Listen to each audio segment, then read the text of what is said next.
Hello.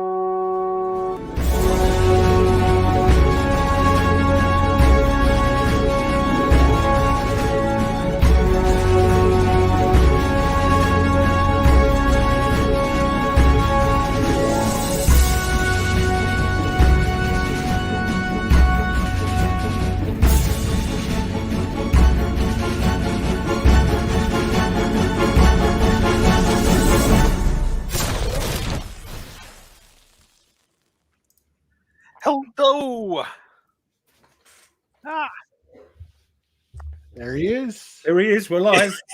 We're live. Tony, talk.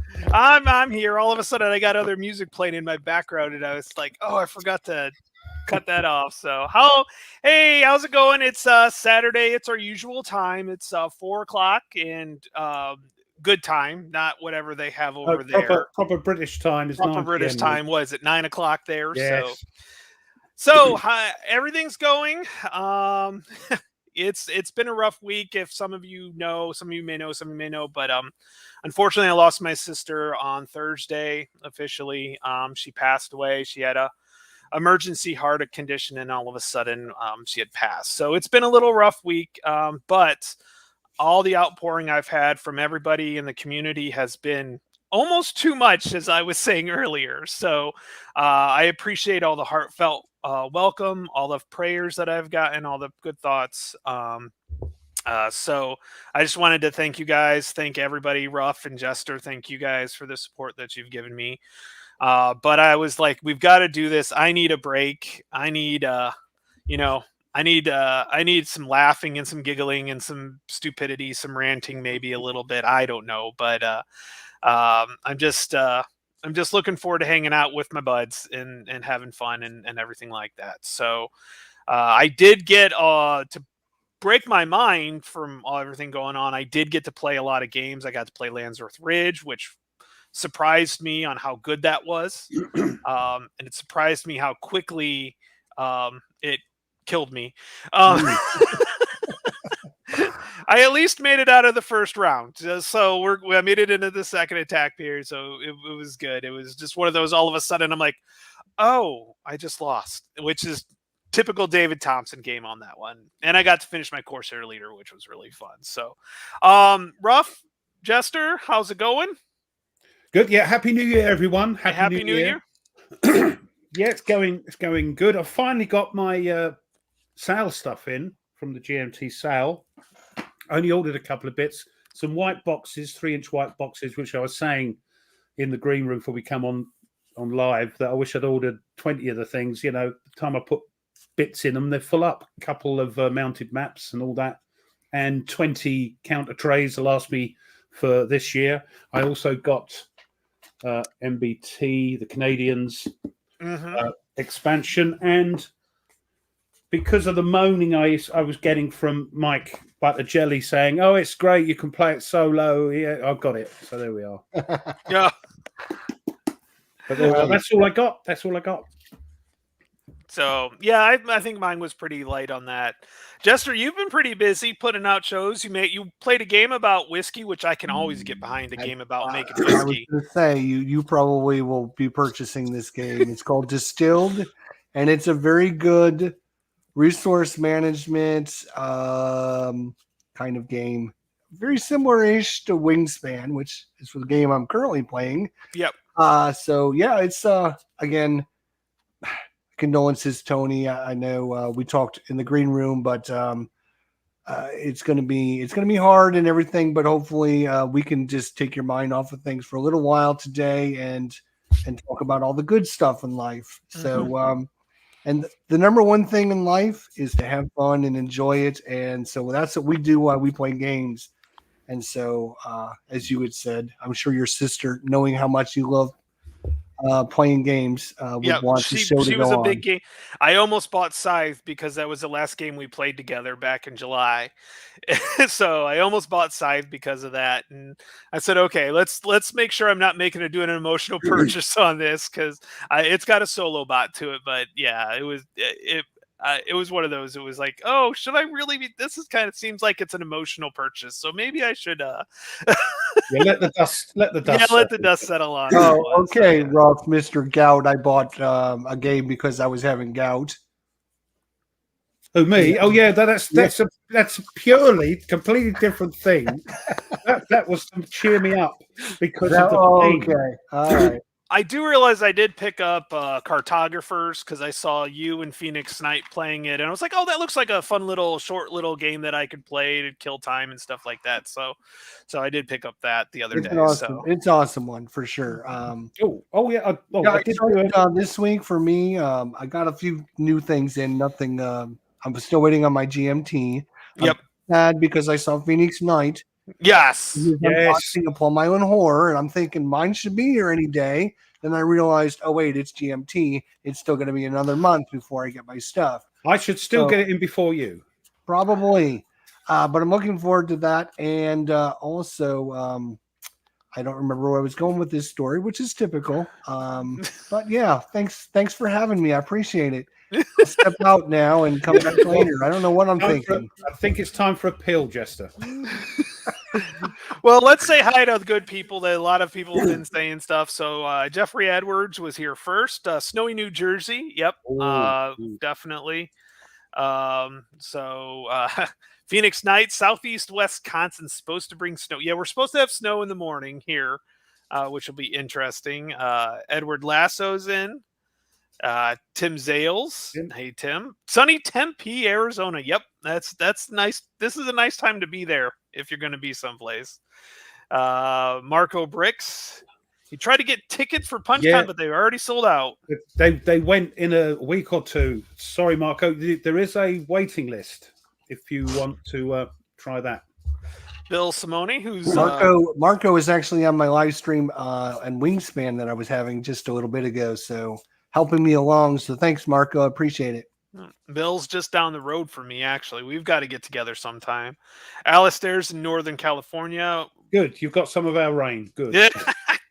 Ken Hartland, Koi 51's here. William Burt's here. Yeah, and here. Of course, we've got good old Berticelli, Michael Delamere.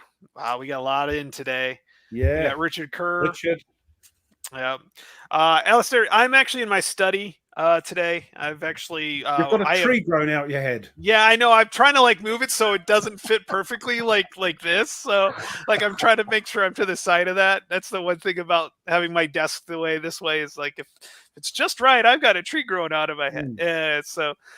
No, my friends, my boys had their friends over, so they're in the basement causing a ruckus. So I thought it'd be better just nice, quiet, get in my study. They're not going to get your games out and go, "What's in this then?" No, luckily they're past that. I don't know. My combat might be. I have to make sure my combat hasn't been adjusted. So, kind of like the cat in that. So, but yes, still having great fun with that. I'm on part 3, halfway through. Should get another one up next week.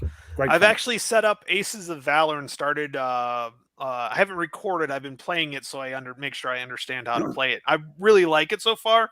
I plan on playing the Americans against the Germans, so I think it'll be fun. So, Steven, Nordic, he can't stay long. So if you have left, sorry, but you got to go shovel snow. Thanks for dropping by. That's great. Yep. Stephen Roberts, snow in the Adirondacks. So where the heck's that? New York, upstate New York. Oh, right. So beautiful area.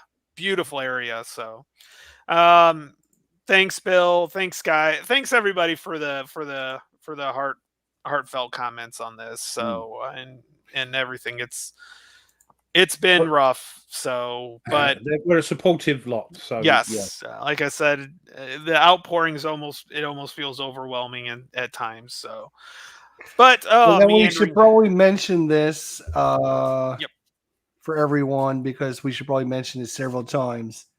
We are not, I'm going to repeat, not have a show next weekend. I know it is going to be crazy. Tony's got some stuff he's got to deal with, obviously. I'm not going to be here. Wolf's not going to be here. So my life that has nothing to do with what's going on right now. I'm going to do cold weather camping with Sean for you scouts. bonkers! You're a mentalist. That's crazy. So we spend 24 hours outside. Yep. Cold weather. Yep. So yes, no show next week. We all have kind of something going on next week. So we thought we'd give ourselves a week of vacation, something where Ruff can actually play some games and everything like that. And Don't you actually start. play.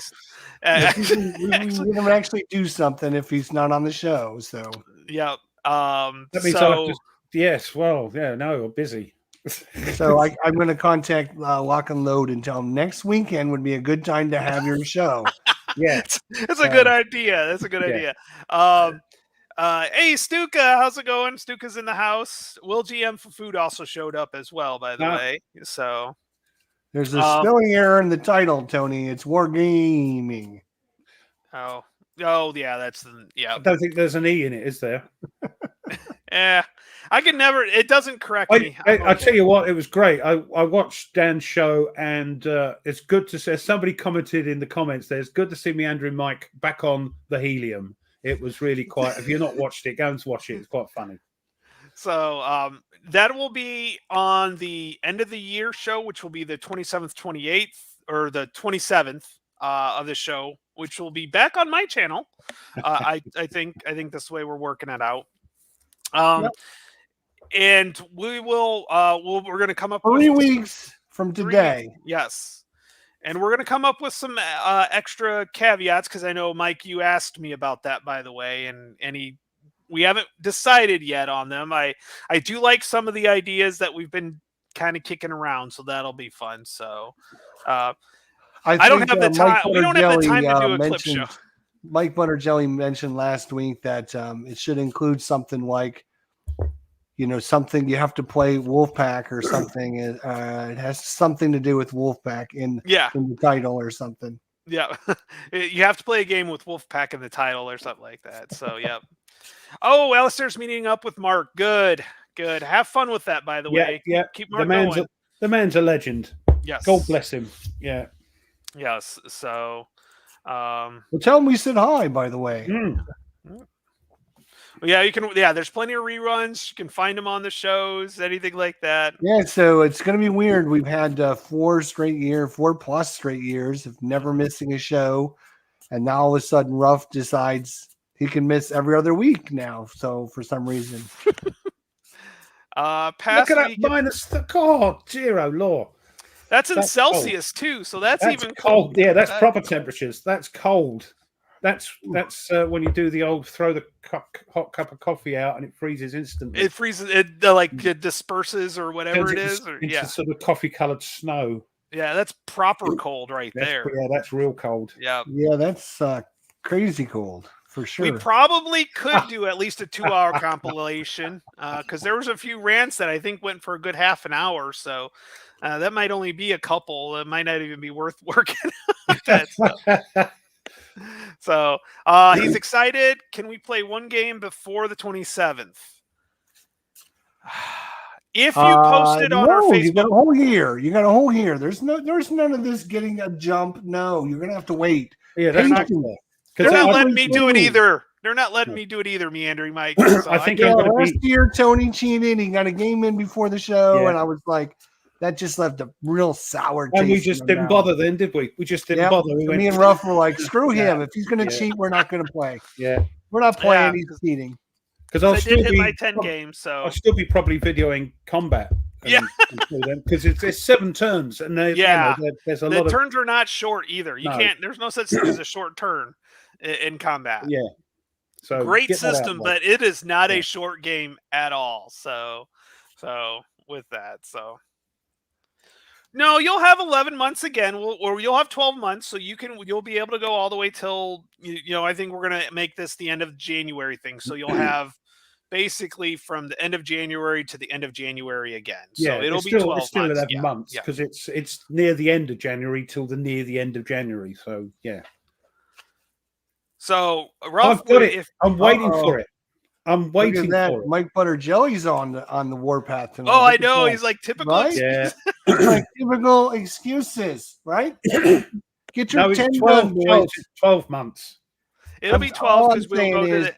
if I can get 132 new games played in 2023, you can play your gosh darn 10. I know that. Even if Yes, they're you more still have. complex, he By says. the way, you still have until the 27th to finish your games. So yes. So, but yeah, so yeah, we'll get to that, and then I say we will probably set up the rules for the not next week's show because we're not having next week's show. We're taking the week off, and so we'll take it next Saturday off. But the Saturday after that, the um, rules will be set. So Ruff, keep an eye on your email. What's that? He doesn't know what email is during the week. Are you kidding me?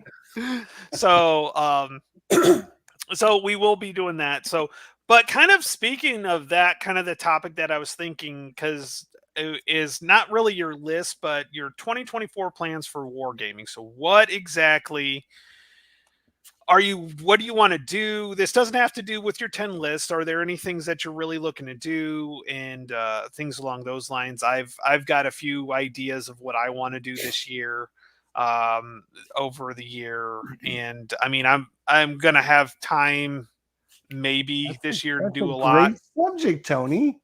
So Where'd you steal that from? I have no idea. I just made it up today because my mind was that's a great subject.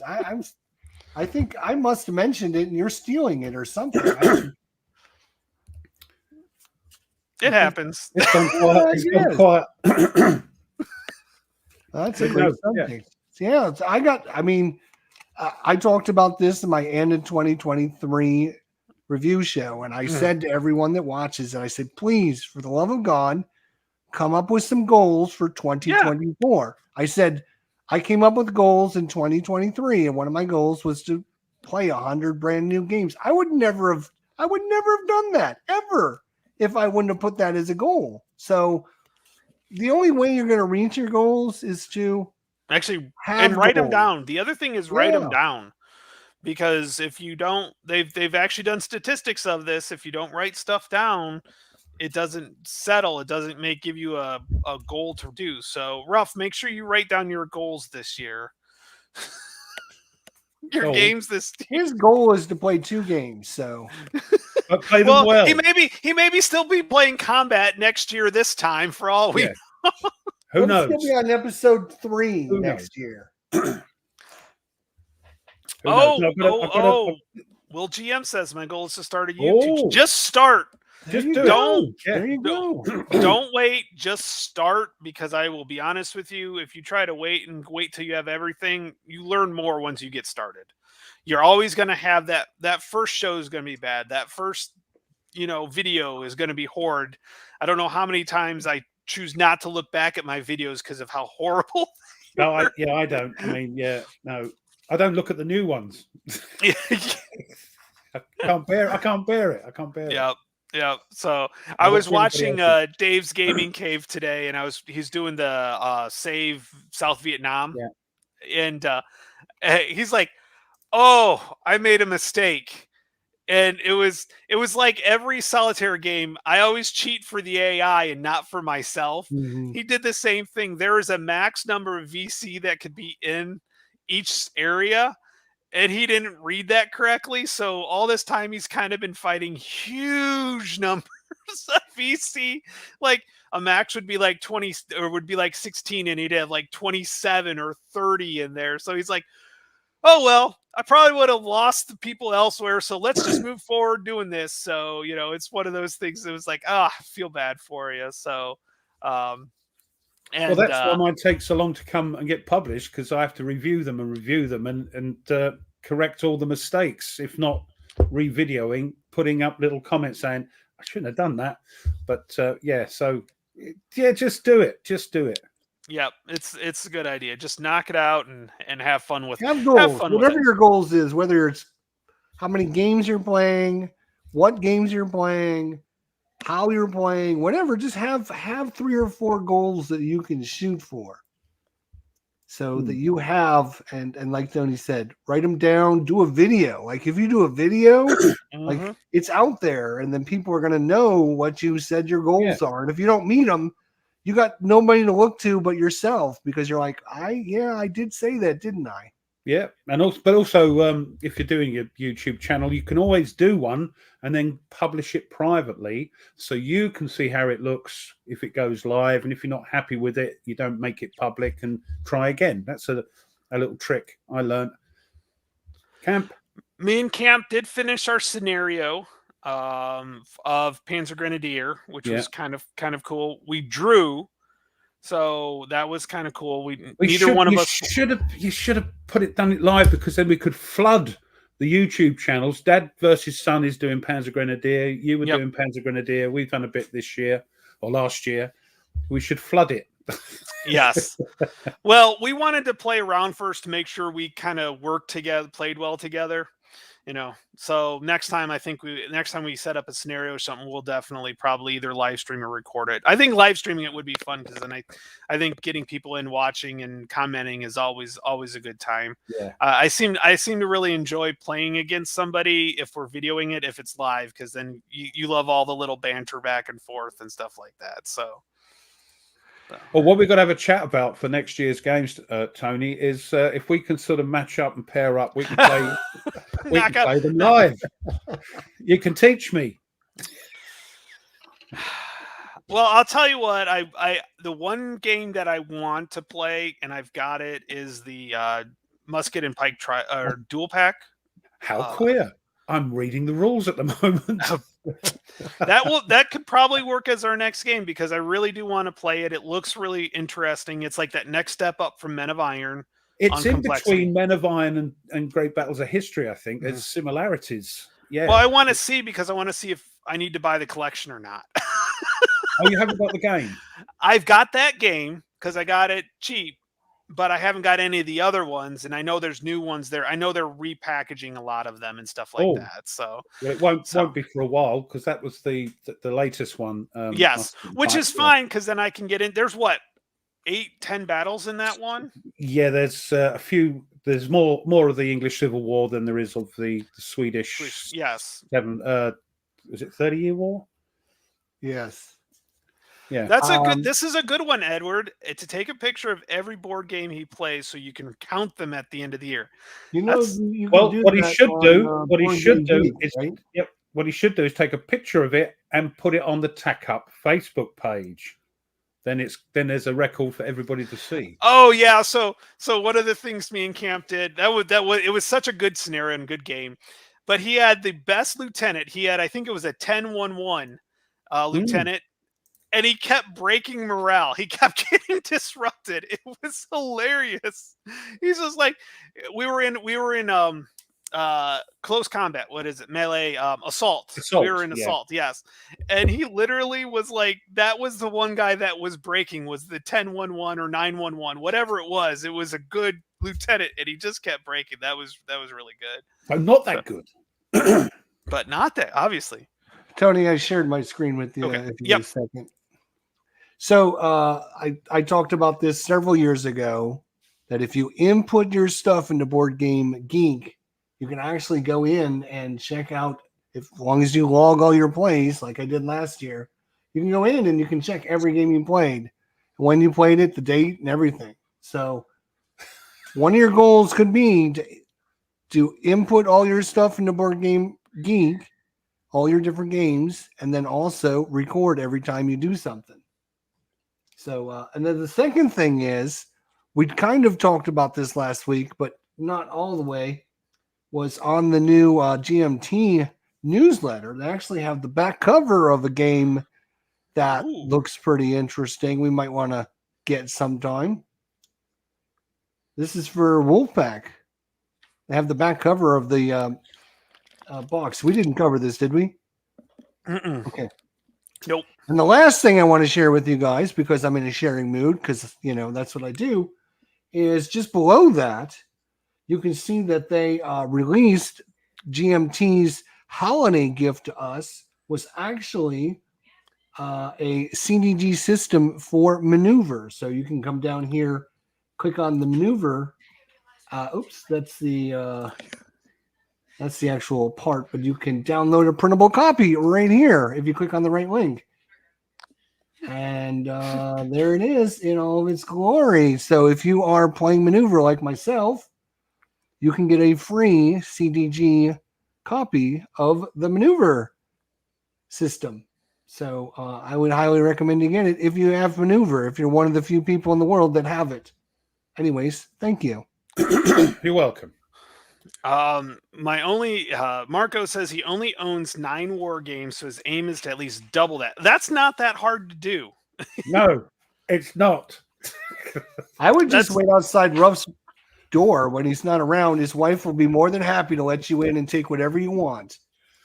Yeah, you could do the AARs. There's a lot of people that love the AARs. I found if it's a long game, I like to do some playthroughs of like the first couple turns, 4 or 5, a good chunk of the turns, and then be like, okay, let's AAR the rest of this so I can just fly through it. Because when you video a game, and as those that have video know this, it takes longer to video a turn than to actually play most turns on most games, because you're explaining it and you don't want to talk really fast. You want to make sure you start slower. Every once in a while, I find somebody that talks too slow, and so I bump the video up to 1.25. And then they sound like meandering Mike.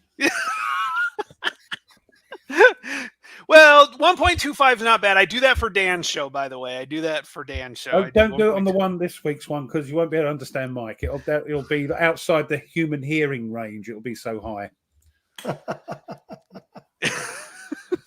I'd like to get the percentage of his collection that I've actually played above 10. We're all in the same boat. We're all too many. Not speak for yourself. Whoa.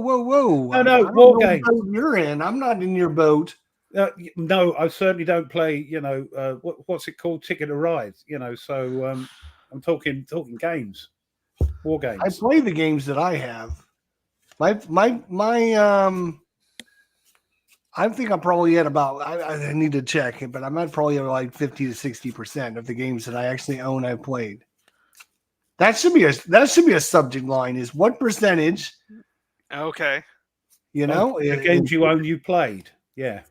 No, you said 50. That's still that's less than I thought it would be, Jester. I actually, now that I think about it, I probably had about 70 or 80%. As soon as you get the game in, it's on the table. I just got Distilled on Wednesday, and it's already played. The B one you played as well. You only just got that in.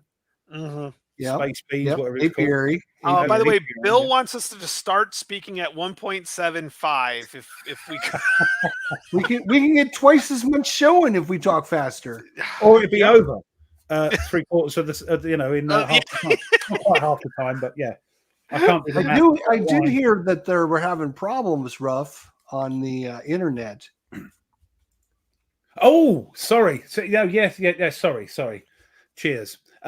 It's evidently still an ongoing problem. Every week I get an email from YouTube saying, could you just get people that are watching the live stream just to test the old thumbs up button, the like button, because we're still having problems with it sticking. So only push it once. Don't do the old unless it's an even amount, because otherwise you'll dislike it or you'll unlike it. So if you could just do that for Tony, he would be very appreciative.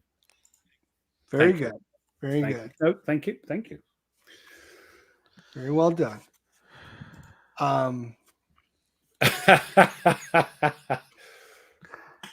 Yeah, I didn't get a chance to see that, but from what I hear, I'm going to have to check it out. Yeah, you can always just fast forward to that point. So it is. Even Dan found it funny. He couldn't do anything about it, I think, because it was sent like that. But it's just one of those things that happens. But it was quite funny.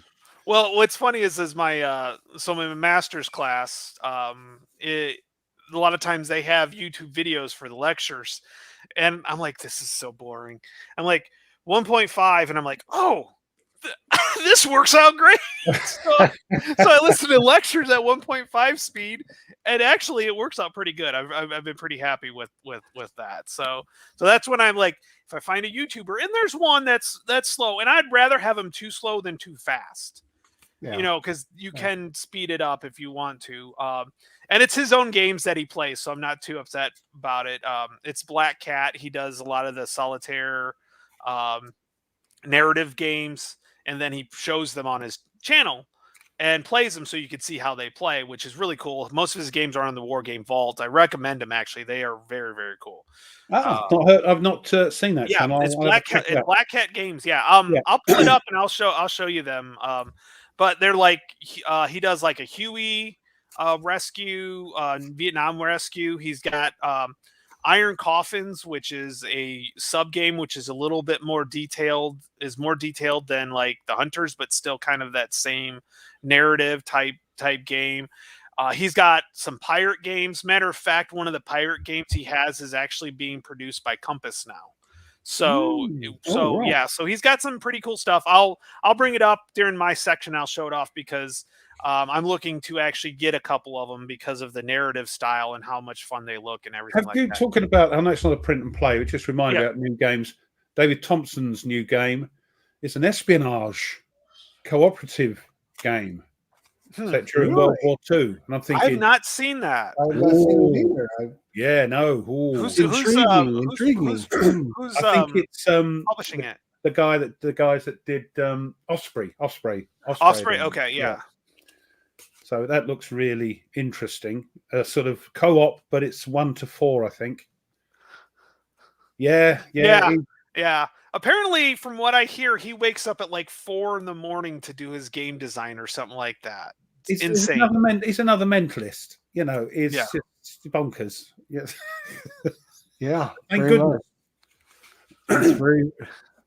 Ian, you don't have to. You don't have to. Oh, from the from the box. I finally found a space to put it on my shelf. It takes up half the shelf. Yeah. But it's at least they're already rounded counters. Like there's no. Yeah, I'm gonna have a word with Patrick. There's those little nibs in the middle I don't like. Oh, I have to get the file out. I am so OCD. Terrible. Wow. Or get the knife round them before I punch them. Speaking of VUCA, and I don't think we're going to share this information yet, but I know that VUCA has donated some things for end of year celebration. Yes. By the way, we want to give a big shout out to VUCA and Patrick and all the guys. If Patrick and Eves is watching, thanks, guys. That was a great show. Really enjoyed the deal we came up with is it really doesn't matter where you are, this side or that side of the pond, you can win them. That's all I'm saying. Yep. Are you talking about? No, it's a brand new game, Mike. It's a new one. In the thoughty processes, by the looks of it. I saw it on Facebook. I can't remember where it was. He posted it himself. Yeah, but you do. You have to make sure that shelf. Put it at the bottom shelf, or make sure it's a load-bearing shelf. That's right. You have to make sure. Unless you're like me and you can actually physically stack boxes as high as the ceiling is, I think you can make it all balance perfectly. Like the wife, when she comes into my room now, she takes a look and then she turns around and leaves because she's afraid part of the piles are going to come crashing down on her. And well, I would no, trust me, I've got them. I've got everything arranged perfectly. So nothing's going to fall. Well, I think, like Scotty said in Star Trek, you can't change the law of physics, except you can. Yes. They're sort of like they shouldn't be balanced, but they are. It's true. There are no basements in Florida. Yes, you cannot have a basement in Florida. Why is that? Because of the weather? Water level table is water level. The water table. I am sitting at. I think last time we checked, according to our. Don't say below water level. No. I'm at 6. I think at 6 feet is where we're at. Like that's any better. So literally, if the world decides to melt all the icebergs out there, Florida's going to end up. There's going to be a lot of cards floating around out there. It's like you'll it's go- like when you'll we had go- the hurricane. We thought there's going to be cards all Yeah. over the place. Yeah. But he'll be sitting there in his swimming trunks thinking, thank goodness I sleeved them. No, here is my goal for one of my goals for 2024. And I thought this was a great suggestion on somebody's channel. He said, very seldom do you ever use a game as much as you will where you wear out the components. So That's why true. not enjoy the feel of the game? Why not enjoy touching the actual game? Why not use the game the way it was designed? And I agree with them. I think that's a great suggestion. So I'm not sleeving anything this year. Well, I'm going to be spending No my sleeve time- No, well, 2024. that's a fair comment, and that's that's your choice, and I completely go along with it. The only problem is with me is that the quality of the playing cards or the playing cards in games isn't the same as the poker cards, like bicycle cards. They aren't the same quality. They don't shuffle. They stick together. GMT are the same. The best ones I've found so far, Compass games aren't too bad. Nope. But so I'll put them in sleeves just because I can shuffle them properly, without sort of going, oh, these are sticking together. So that's why I do it. And I have heard reports about certain game companies' cards. The print is starting to come off even after a few shuffles. So okay, which is why I do. I mean, yeah, if that's what you're worried about, but I'm like, I kind of, I kind of. There's a few. Yeah. If you're gonna have a game, part of the actually having a game as opposed to like playing it digitally is because you can have the components, you can touch the cards. I do agree with you. A lot of times they do find sleeving things shuffles a little bit better. But here's the problem I do find with sleeving. It's the cards, whenever you have a stack, let's say you have a stack of cards this high. You try to sleeve these. They're like twice as high. They're going everywhere. There's no way. Well, I did see, and I forget who it was. He gets around that because when you sleeve cards and you make the pile of them, they sort of, if you see, they breathe. You push them and they go. And they but come up it's not straight up. It's like the back or they go like that. Yeah. So what he does is when he sleeves his cards, he puts them in a little homemade vice for a few days, and that tends to stop them doing that when he puts them down. I can't remember who it was. Tweez, you old thing. How are you, sir? So yeah, but I'll do it, and I can understand people not doing it, and people have a vehemently opposing views. I use tweezers, so I don't even touch the counters if I don't have to. Just because tweezers, because trying to get those little pieces sometimes are a little hard. Yeah. But yeah, I think trying to, and then here's the other problem with sleeving your things, guys. And I'm not trying to advocate you don't, but the other problem is I've got several games that I can't get the games back in because when they design the little holders, they don't design them for you to sleeve them. They just design them to put the cards back in. Speaking of lock and load, Point Blank. Yeah, I didn't sleeve those. That's the only one I haven't sleeved because what I would sleeve in Point Blank, and that's kind of where I wanted to go with this, because Point Blank is just the action deck itself. That's all I did. Because that's the one you're shuffling so much. I did that with Fields of Fire as well. So the only sleeved cards were the action ones, because you do shuffle those so much. It's just easier to shuffle them with. And how's that shuffle go, Tony? How? Oh, stop. I did have a comment. Someone was watching, I don't know if it was Israeli Air Force or one of the leader games, and said, yeah, thanks, but if you sleeve all your cards, how do you store them? And I've got a reply, but it's going to be, with a bit of care, I just about get it back in the box. Just about. The only one I haven't got back in the box with the sleeving is Spruance Leader, because that's got all the expansions and things. But usually when you throw the expansions in, that makes it hard for. It's impossible. Yeah, I know, because I had sleeved. Well, I had tried doing something different with the Corsair, because I'll sleeve the pilot cards like you do, Ruff, where you put all 3 in one sleeve and then they're all together and they're not all crooked and you can just pull them out, flip Yeah, it I can't around. stand that. Yeah. Yeah, that one's really cool. I appreciate that one. But I was like, forget the target cards. You shuffle them, but you don't shuffle them that much. Yeah. So No, or you can do the Magic the Gathering shuffle, where you go 1, 2, 3, 4, 1, Yeah. 2, 3, 4. That's how a lot of times I shuffle, because I actually feel like it actually things like shuffles them. Warfighter, which has a bog load of action cards, you can't physically shuffle them. You know, they're like this thick. So yeah, I do the old Magic the Gathering way of shuffling it. But yeah. Oh, I like to do it that way anyways, just because I feel like it actually shuffles the cards. Of course, the other thing you've got to bear in mind if you're a sleever is the extra cost. Yeah, I was just gonna say, and I order like the very cheap cards, and they're still like $2.50 or $3 per pack of 50. And games that I order, usually we're talking 1,000 cards. So I mean, you're talking $30 to $40 to sleeve it all. Yeah, I buy them at 500 at a time, and you know that's like 20 odd quid.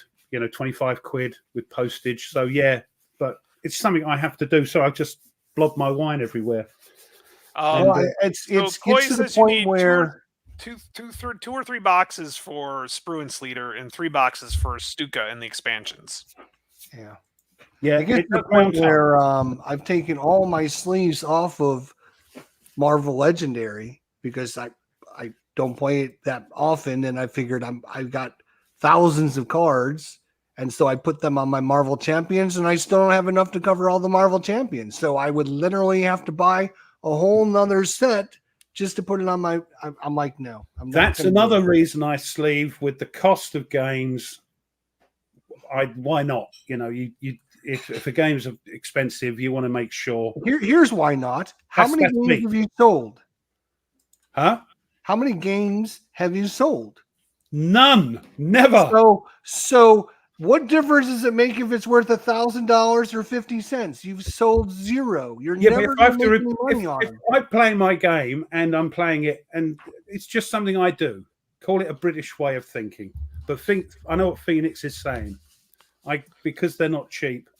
There are some cards I could see, like you said, Ruff, where if I open up the card and it feels really cheap, I might, but I don't know. No, it's a personal thing, and it causes enjoy the feel. Diverse. Enjoy the feel of the cards. I mean, there's just. I mean, if you're going to play a game, don't feel plastic. I love the feel of sleeve cards, and I must say, when we played as a family Legendary Aliens, all the cards are sleeved, and the Mrs. Ruff, she said, "Oh, I like these sleeves. They're good, aren't they? Oh, lovely." So there you go. That was it. I was sold. The wife sold him on that. No, she said, "Oh, these are cool. These are cool. These sleeves." Yeah. That's interesting. So yeah, Blue, I think I got it from you to do the because he actually started to notice the wear on his Fields of Fire action cards. Yeah. You know, so I was like, yeah, that's probably the only ones I would, just because I like the way the cards look. Also, when you're videoing cards, having the sleeves on them, that glare just comes right back. You got to be very careful with the lights. That was another bonus. Like I set up this game today for Wingspan, and I put my new lights out back. I used to do the lights all the time, but things became too glary, so I took the lights away. I'm like, without the sleeves, I can put these lights back out. It was awesome. That was the one thing I loved about Landsworth Ridge for DVG. It's actually a matted board. It's not super glary. I think David has a word like his other games. They're mounted, but they're not that gloss. I think he must have gone, don't make them gloss. You know? So, yes. That's why I got the neoprene mat for Warfighter, for Tiger Leader, is because those boards were so shiny. You can't get those anymore. You can have them printed. They'll sell you the file picture, for you. Yeah, and then you go and get it done. But yeah, you can't buy them anymore. I've got mine for Corsair Leader. Yeah, And which so that one works bad. for 0 liter and all the other Yeah. ones too. Yeah, I mean it really does kind of work for all of them, kind of. Kind If of, yeah. I you, mean, you'd have to put the sequence of play. It's a little different, oh, but the problems us YouTube yeah, thingies, oh dear. yeah, first world problems Yeah, for sure, for sure. for YouTube creators. He rolls his dice and Yeah, but you're weird, Alistair. Yes, he is. Richard Kerr has got the right Yeah. way. Like, Yeah, I I've don't just play my eaten a bag games of enough Cheezos. Yeah. to wear out the cards. You're just, Yeah. I mean, No, I you get would it. I literally get have it. to play a game 40 to 50 to 100 times to wear get it it. out. I actually get it. think I'm not gonna do that. Mitch has made that comment before. You usually don't play your games enough. Now, the only reason why I like to clip my counters is because they look nicer, Yeah. clipped, and nobody can argue with me against it, except for every once in a while you get that game where you kind of push out the counters, and they're the sharp edges, and there's no like fur, like the die cut. You got the good die cut. You see, I don't like that. I don't like the sharp edges. I think my Alexander Deluxe was that way. I Yeah. literally just like tapped the thing and everything just fell out, and there was like no like it was great. So I'm like, cool, I'm just gonna throw these on the board and play because I can. Yeah. So I can't use sharp edged dice either because of that. I like the rounded. It's just it's me. I weird. like the rounded dice a lot better. I agree with you on that one. So although apparently the sharp edged dice are more balanced because that's what they use in more casino-y type. Yeah, they use them in casinos because they're the sharp edged make a difference. Or unless you spend $50 on these newfangled gravity dice or something. Yep. Isn't it? Yeah. I still got to get some D10s. Still got to get some D10s. I mean, I've ordered games from Noble Knight that are 10, 15, 20 years old with plenty of cards, and the cards that I've gotten are just like brand new. So you've made your point. You don't sleeve, I sleeve. There we go. No, you made your point. I know, and I love your opinion, and it's fine and it's justified. It's just I just like to sleeve. That's it. I just was mentioning that. I know, but you're having another pop at sleevers, I'm not having a pop at anybody. I'm just saying I'm giving you guys information so you can make a wise decision and not listen to Ruff. Sleeve the cards. Sleeve them. Wow. Where's the white van at, Ruff? Where's the white van? That's what you. Yes. So I don't know if we've mentioned this, but no show next week. So 2 weeks from now, are we going to Ruff's channel then? It's between you two. It's up to you. Well, I mean, you had it last week, Tony. So like next week would be my week. So we'll carry it over to you. So then we'll go back to you. No, I mean, I'll just miss my week and then we'll just go to you. And then Tony will be the following week. Well, I'd rather not because I might go for guests on my show if I can. And I'd rather do it with the three of us rather than not having Tony. Because I won't be here for 2 weeks. I'll host and we'll just. So we're having no show next week. Then we'll just go to me. And then Tony will be back for our end of year celebration. And then one after that, and then you'll be the one after that. So you'll be the first one in February. Yep. I'm hoping I can get who, we'll see. We'll see. And by then I'll probably have my Plum Island horror. So yeah, I might have mine. Oh, crikey. I'm actually looking forward because this one's got Plum Island. It's got Norman Conquest. Yeah. And it also has what's it called? The Tantamanta. Yeah, I didn't get that. I didn't get that one. Yeah, that's another Banisher. No, it's another Virgin Queen. Virgin Queen, and the other one type game. It's a multiplayer game. But I'm looking forward to the prequel to Here I Stand. Yeah, Here I Stand. That's the other one. It's like that. It's a purely long. There's marriages and things like that, and it's a civilization type. Yes. Conquering type game. Yeah. Yeah. But I'm looking to only 4 people. I don't think it's going to play solo, Ruff, and you don't. No, it's not going to play. I've been looking at that. Certainly does not play solo. No, so, unless Tony's playing it for you, you're never going to get it played. No, that's right. Or I play it at a convention. So We'll see. But I'm looking forward to Banish All Their Fears, another Ben Hull one, which is different to Musket and Pike. You can bet there's going to be rules, Mike. You're going to bet there's rules. We got so many rules coming down the pipeline. No, we don't. Don't go off on him like that. There will be requirements, though. Yes. So he's got his 10 games. So hopefully, we can't be giving away all these games and not. We're going to have to start limiting. We just can't be giving away all these good games. We can keep them ourselves if we don't give them away. Yeah. Yeah, or we could be really dishonest and get all these games in that companies have donated to us and sell them. And then we'll go on holiday. And that'd be great. But Luca's donated some games. Yeah, some great games. Blue Panther is going to be donating a game, which I hopefully will be getting here shortly next week or so. Thanks to Herman, who generously donated a game as well. More details to come sometime soon. Won't be next week, maybe the week after. Keep them waiting, as you say. Keep them waiting. That's right. Keep them waiting to the last minute. Tease it. You know what? You know what game I did get this week, which is out of print, hard to find. Thanks. I wore it just for you. Is that heat guided missiles? Is that what it is? No, it's not heat guided missiles. Unfortunately, that'd be cool, wouldn't it? Hey, Ruff. Yes. What happened in history? Oh, I'm sure the British did some kind of attacking. I'll tell you what. Do you know what? I do seriously look round for stuff, but because we've got, us and Europe have got over 2,000 years of history, you do come a poor second. Anyway, let's see what we've got.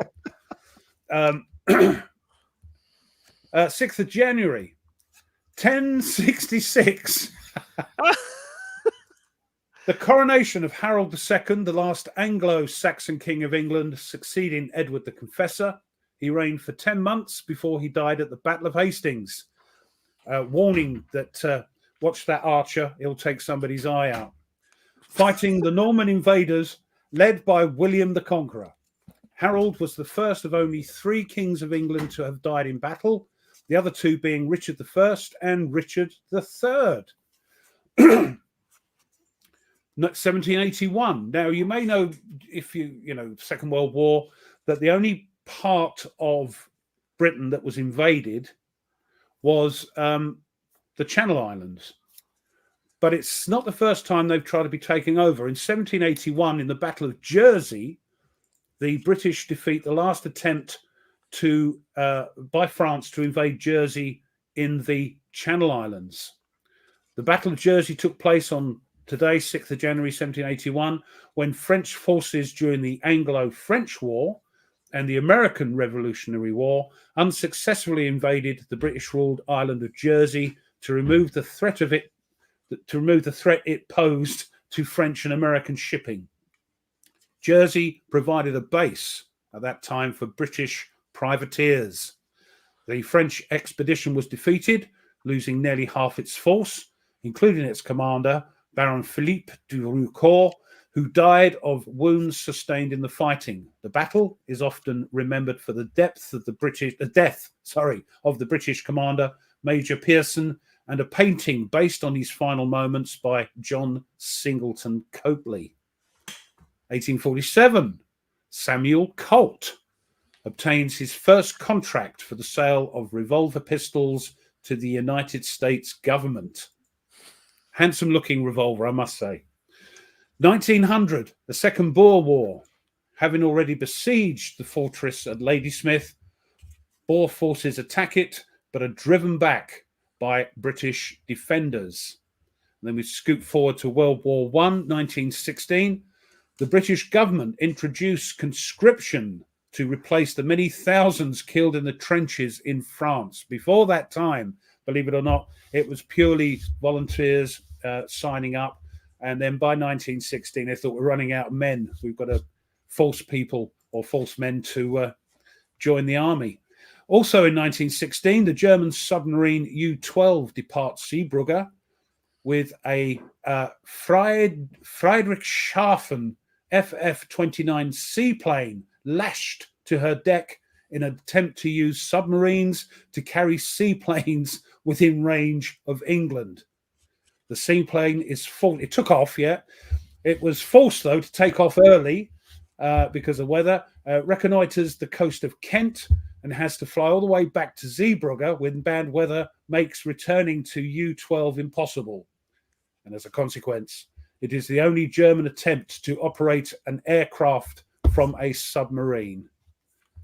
1945. USS Walk is a destroyer, is attacked by 4 kamikazes while laying mines. After the third plane struck the ship, burning gasoline envelops the bridge, and Commander George F. Davis, the commanding officer, is horribly burned. Remaining on his feet, he cons the ship, directs damage control efforts, and sees to the destruction of the 4th plane. Assured of the ship's survival, Davis is taken down below, where he dies a short time later. For his heroic conduct, Davis is posthumously awarded the Medal of Honor. And also in 1945, Task Force 38 carrier aircraft attacked Japanese forces and facilities on Luzon, claiming 14 Japanese aircraft destroyed in the air and 18 on the ground in exchange for the loss of 17 US aircraft.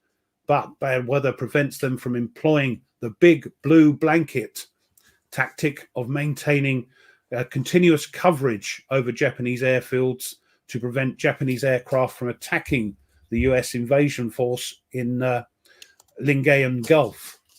In the Gulf, kamikazes damaged the battleship USS New Mexico, killing 30, including British Lieutenant General Herbert Lumsden, the battleship USS California, the heavy cruiser USS Louisville, mortally wounding Rear Admiral Theodore E. Chandler, the heavy cruiser Her Majesty's Australian ship Australia, the light cruiser USS Columbia, 3 destroyers, a destroyer minesweeper, and a destroyer transport, and sink a destroyer minesweeper. So because of this big blue blanket they were banking on, because of the bad weather, that all happened. Crazy.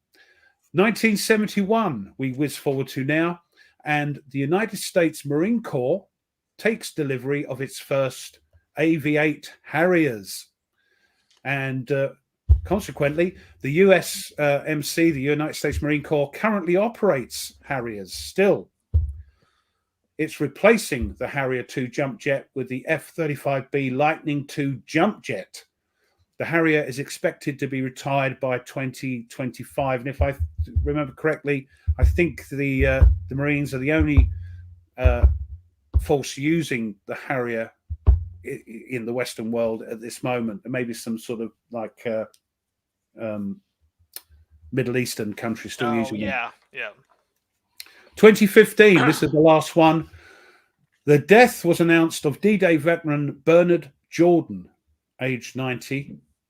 In June 2014, he sparked a police search when he left the care home in Hove to join fellow veterans and attended the 70th anniversary D-Day commemorations in France. His wife, Irene, aged 88, died just days after her husband. They left their entire estate, estimated at being worth around £600,000 to the Royal National Lifeboat Institute. Weirdly, or interestingly, his story is told in the 2023 film, The Great Escaper, starring Michael Caine and Glenda Jackson. I think that was her last film. So, yeah, I've got to watch that, The Great Escaper. Sort of showing the life of this journey that Bernard Jordan. He just walked out the house and hitchhiked and things like that. So cool. It's a true story. So it looks an interesting film to watch. And I tell you what, it's a sad thing to see. Old Michael Caine is looking old now. He's about 90, I think now, but he's looking old. So, and frail. But yeah, that's today, 6th of January. Yay! There we go. Sweet. Because I know we always take forever for guessing the Jeopardy. I'm going to show off the the Black Cat games that I was telling you about earlier. So let me go ahead and put that up here. So I got the War Game Vault. So this is the stuff he does. He's got several like 17, 18 pirate games. He's got battle sets for like medievals, and they're all solitaire, which is really, really cool. With that, John Haley says, "Good job, Ruff." Thank you. He's also got Napoleonics. He has Battles of North Africa, Vietnam battles, Firebirds. He's got tons of stuff. These are all narrative driven. Not all of them. Some of them are actually a little bit better. More than that, the Iron Coffins is one. You have the opposite. You have the Pirate Hunter. So you have the pirates and then the Pirate Hunter. There's our RAF Bomber Command set. So tons of stuff he does, and he's always updating them as well. So if something needs changed, he's keeping it up on that. River Rats, which is the in the Mekong Delta, the Marines and stuff. He has a SEAL Force, SEAL Team Ones. He actually has one Pacific battles where you're the Australians and you're actually doing it's a solitaire. You're the Australians and you're attacking other ones. So it's pretty cool. He's got some really cool stuff. Now, what's really cool is that he does all his games. So if you want to know how they play, how they look, I suppose, is interesting as well. How they actually look. Yes. Yeah. So he has his YouTube channel. He's the one I do have to bump up at 1.25. Because he talks a little slow, which is okay. Like I said, I'd rather have him too slow than too fast. So, but he goes through and shows off all his games, and you can see, the different games he has, how they play. They are kind of build your own. So they are build your own. So, but most of them are like the maps are 8.5 by 11 or A4. Whatever zero. They have a word. They should do an A4 version as well. Because I think so. I'm not 100% sure though.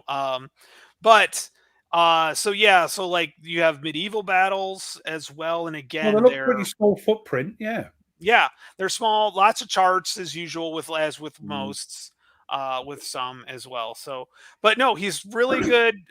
His stuff looks really, really awesome. And the one game that Compass picked up was his was the Pirates, not the Pirate Hunter. Is that the one that Wayne Hanson's doing at the moment? No, that's that's totally different. Spelled with a Y. Is that a different game? Yeah. So that's a different designer. But Compass has it on the pre-order as well. So, but if you're interested, you like little arts and crafts, you like the narrative style games, that works out perfect. So I would say jump on it. I want to get one just to see how it goes and see how it works out. So we'll see. They look fun, they look interesting and stuff like that. So if you like the narrative style, why not? By the way, quick score for Ruff's history: England 6, the rest of the world 5. Nice. Bert Elliott says that Pirates game does look interesting. That Pirates run is through White Dog Games. That's the Pirates one. So yeah, I think it's just been released. It's been like coming soon forever. So. But again, if you're going to order it and you are wanting instant gratification, you're not going to be able to get it because it's the print on demand game through Blue Panther. So you got to wait like 2 weeks. So that. I can. Let me get the. It's not print and play. It's print on demand, is it? Well, the War Game Vault, the one that I just put up, is print and play. Oh, that's fine then. That's fine, right? Yeah, the Black Cat print and play. That was print and play.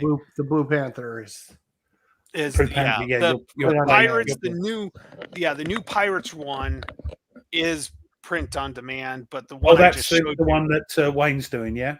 Yes, but the ones I just showed you is print and play. So, gotcha. But I'll put that. Let me put that. I'll put that in the link. I'll also put his YouTube channel in the link as well, so that way don't give him any free advertising, for goodness sake. Get him some subscribers here. He does a good job with his videos too, which is nice to see a designer actually do a good job with his videos. And I think he just naturally He talks drawls a that. bit, does he? Yeah, he explains it very well. But yes, thanks, Efor. Thank you. So Jester, have you picked a Yeah. game? Oh God, I'm dreading this. And me trying to guess it in this hideous jumper. You what? To me, that's just me- a British jumper. Like And me trying to guess this game in this hideous jumper. I was going to say anything, but yes, I agree with you. It's cold over here. It's cold. So yes, I'm thinking of a game. It's going to be great. I think you guys could get this. I think you can get it in 7, 8 guesses for sure. Tony, why don't you go ahead and start because it's because I'm hosting. You're hosting. Okay. So Okay. Is it?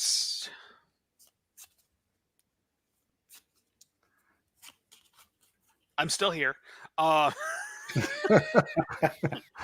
Is it pre 1900? Is it pre 1900? That's a Yes. great question. Yes, it is pre. Yeah, he's tending to stay off the Second World War ones, isn't he? Yeah. Well, he got smart. Yeah. Pre 1900.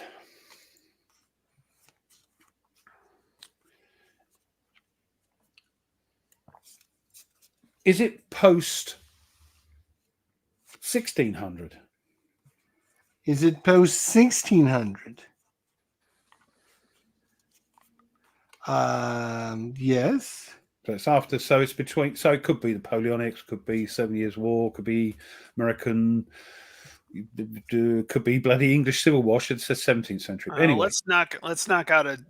Is it a GMT game? Yes, it is a GMT game. Actually, Okay. Ooh, that's 3 guesses. You guys have got this. I'm pretty sure you got this. no, we're going to fall to pieces now.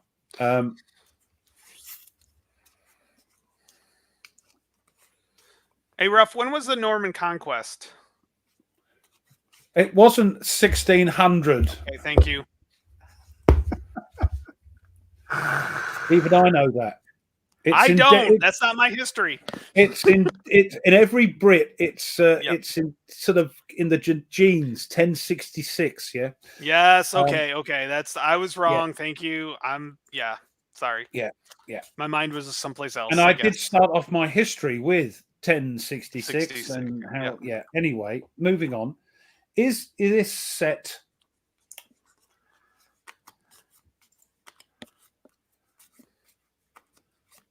In the Americas. Is it set in the Americas? In America. All right, in America. Yes.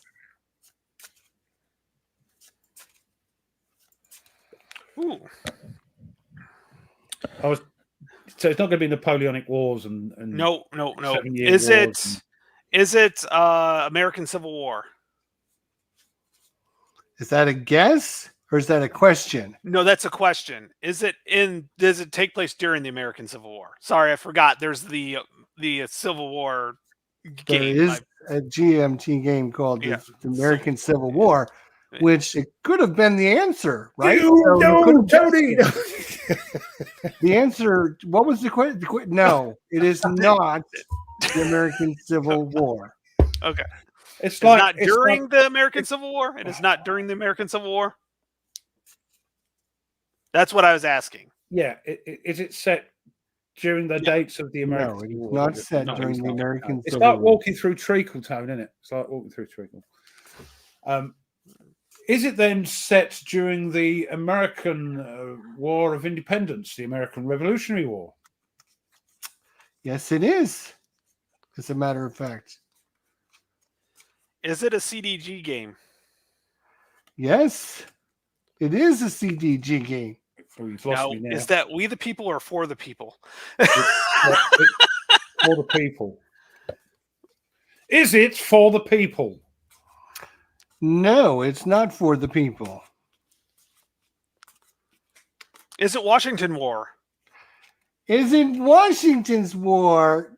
Ding, ding, ding, ding, ding. Congratulations. That was pretty good. I told you guys Not you're too going to do bad. it very good this Too week. bad. See? Could have been Liberty or Death. No, that was it could have been Liberty or Death, couldn't it? Yeah, I wasn't even thinking that one. I was thinking I was actually thinking Don't We put the it up. People, but that was put out by Avalon Hill. They're not redoing We the People.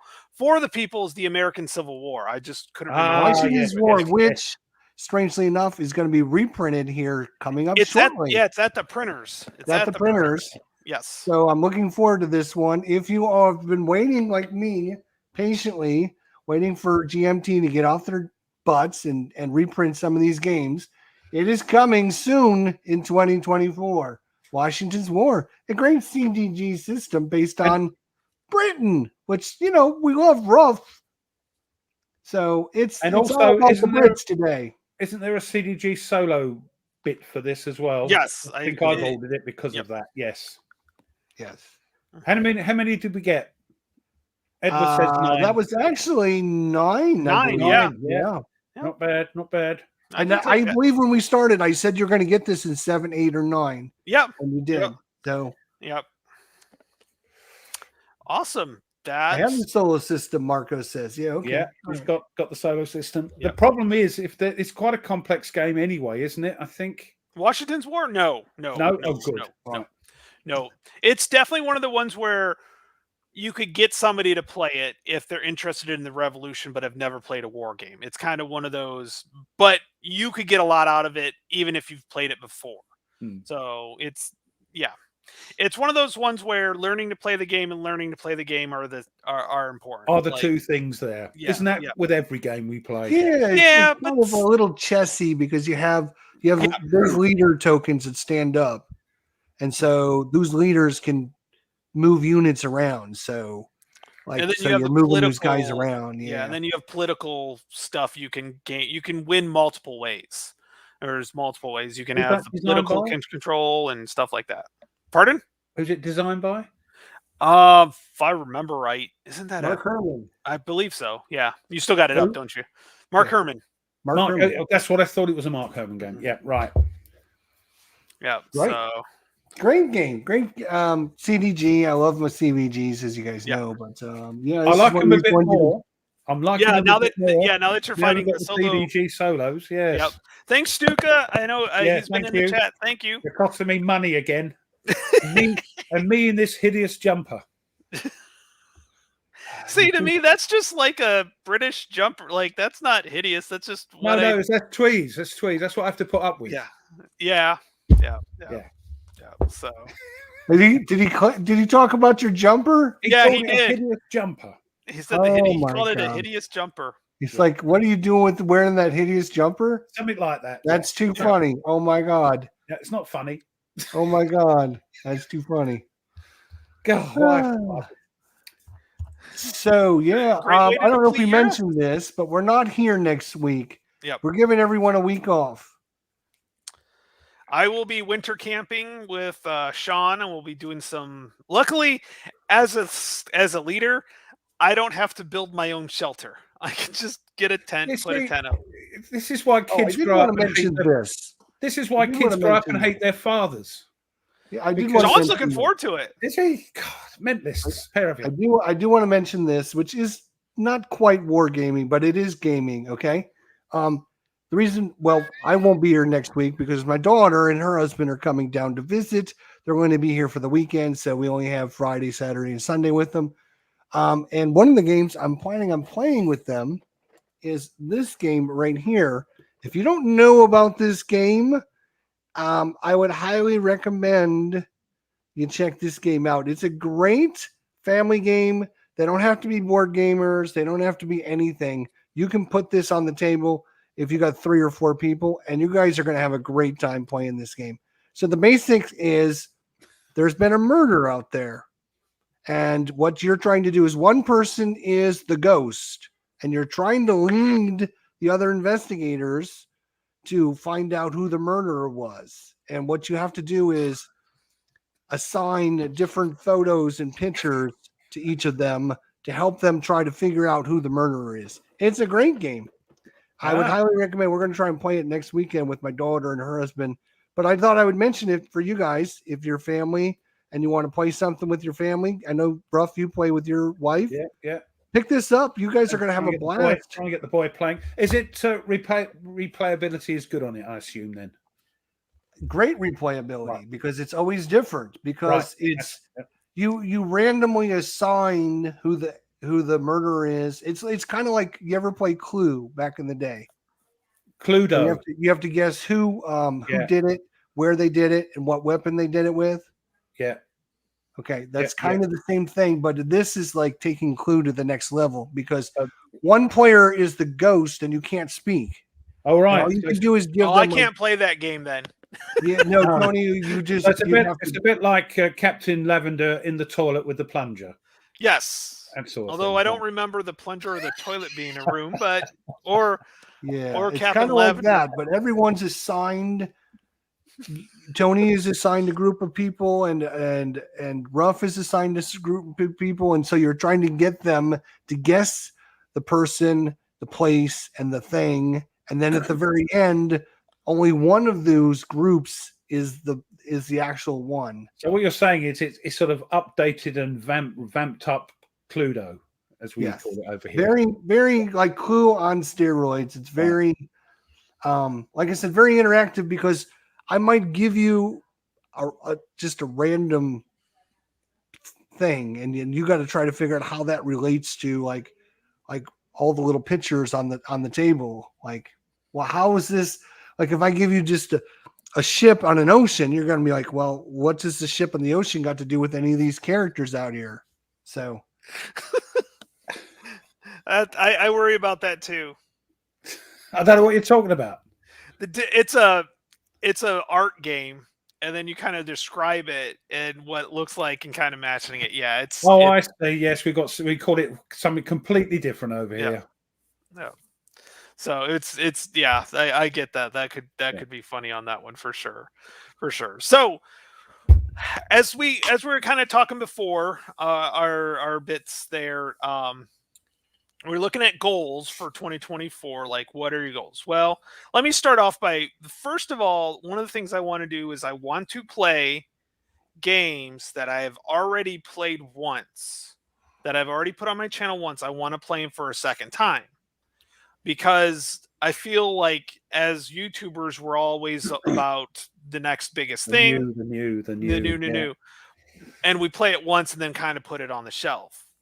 I really think playing it again, I really want to play these games again. One is I put money into them. So I kind of want to get some return of investment back. I mean, I've played it once, so that's always a good thing. But I think you get because usually by the end of the game, you kind of have the idea of how to play it finally, and you're not looking at the rules as much. And hopefully, if I've already played it once, it's just a review of the rules and not learning the rules, from scratch.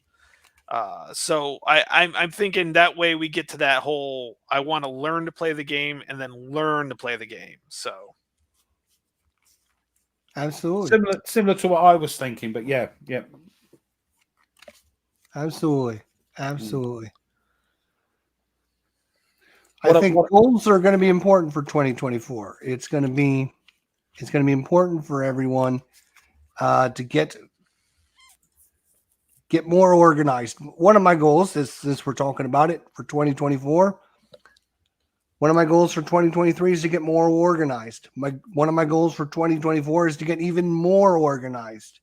In what way? Yeah. Not your room.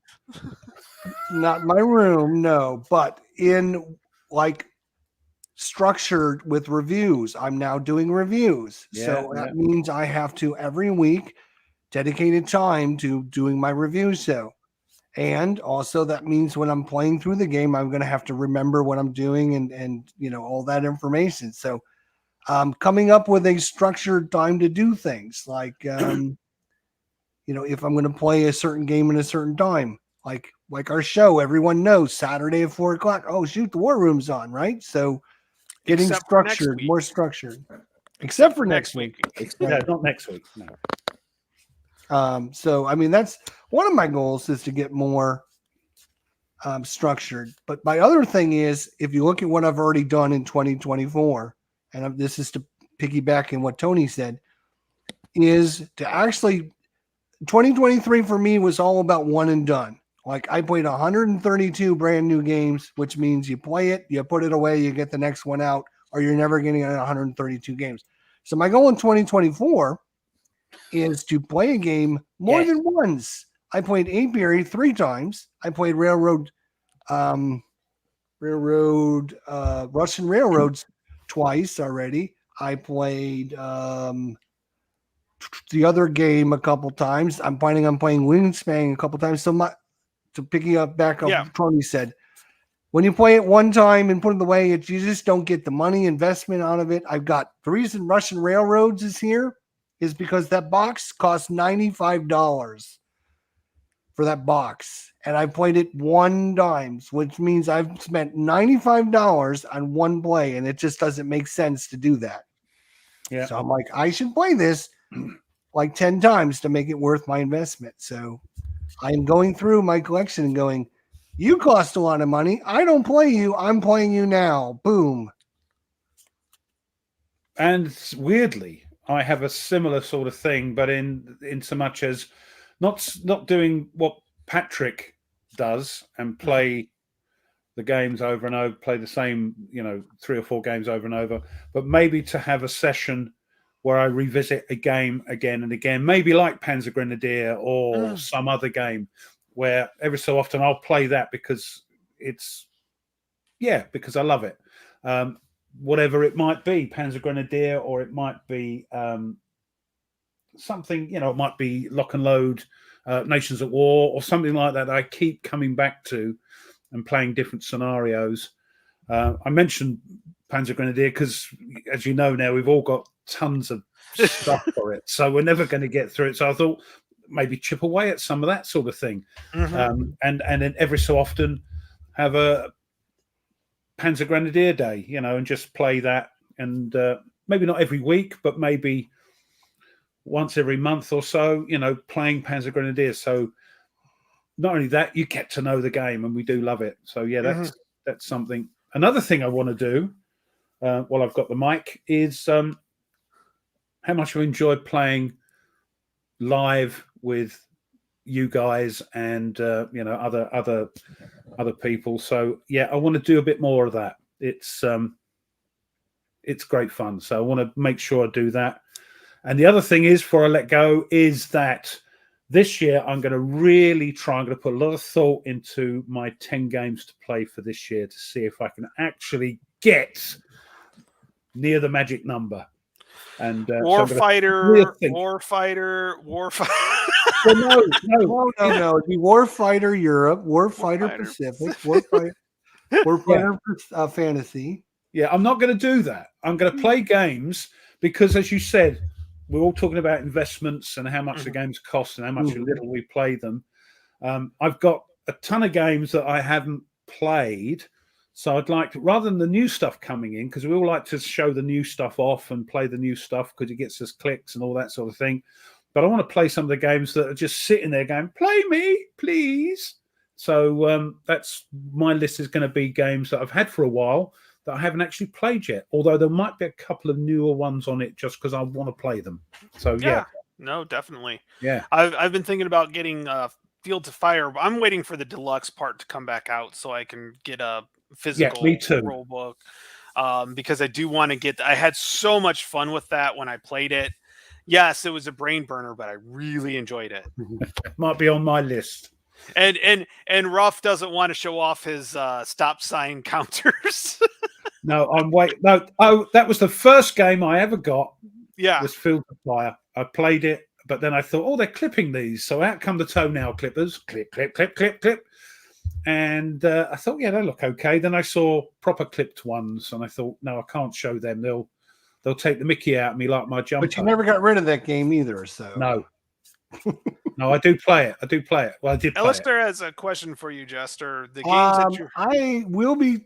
Well, this goes. Ruff asked me earlier. Well, what do you mean by getting more organized?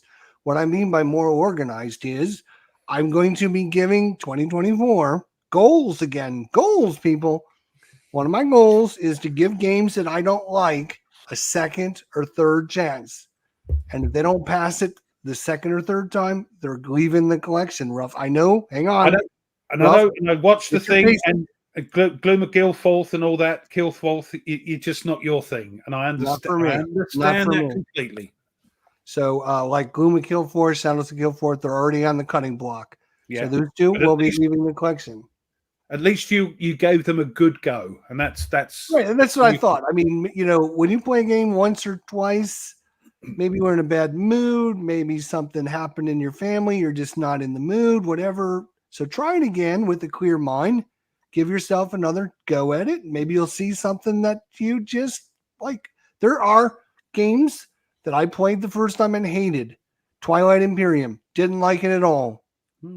Played it, I finally broke down after 2 or 3 years, brought it, and it's now one of my top 5 games of all time. I love that game. I just didn't get it the first time I played it.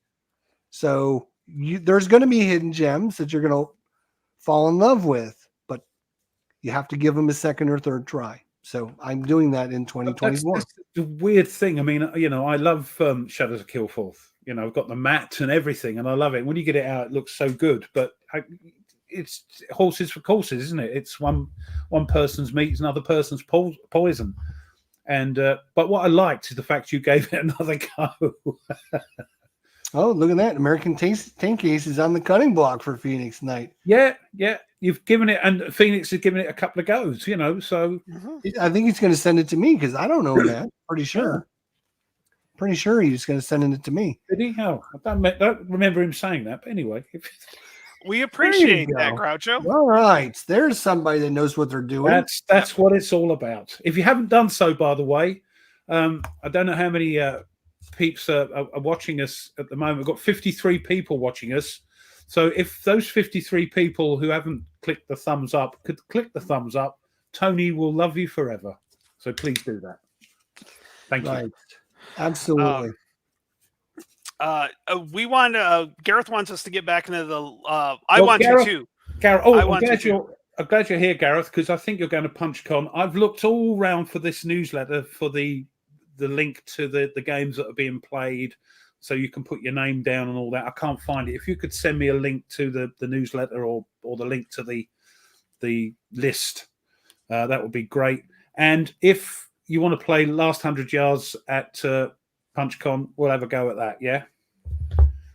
I like it, Ruff. I think your goal of playing more live with people. I mean, we have a great community on the Facebook group. Yeah, fantastic. Yeah. And I'm sure if you posted and said, "Hey, I'm looking for somebody to play this game," or "Can someone teach me how to play this game?" I'm sure there's a lot of great Vassal modules, tabletop simulator modules.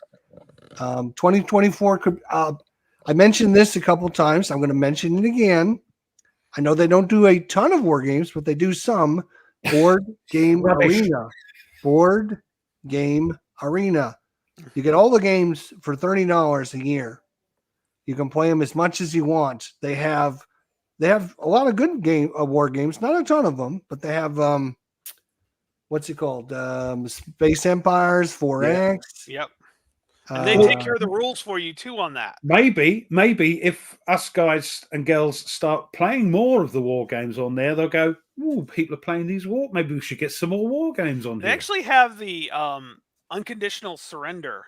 Yes, unconditional surrender. Is that right? The World War II operational. Yep. They've got that on there. They have that one. They have that. Yep. Like I said, you sign up for a year.